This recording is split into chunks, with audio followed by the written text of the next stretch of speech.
Jean-Marc, je suis installé à Givry 89-200 il y a maintenant 3 ans et demi, et j'ai quitté Paris pour le faire.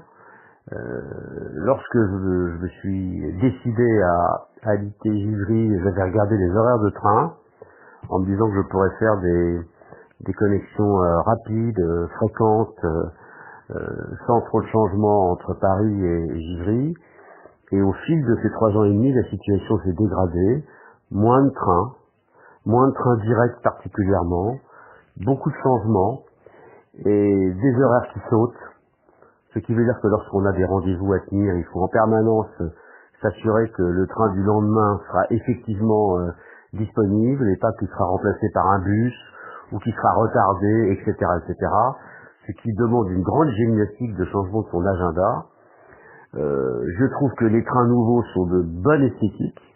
En revanche, ce qui arrive le plus souvent, c'est qu'ils sont surchargés entre Paris et La Roche-Migène.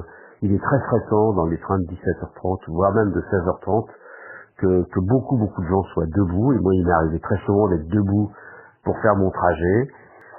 Et puis souvent des WC qui sont pas utilisables, pas propres, il n'y a pas d'eau, il n'y a pas de savon. Enfin, le confort minimum du train n'est pas assuré de façon constante. Les gares ne sont pas satisfaisantes.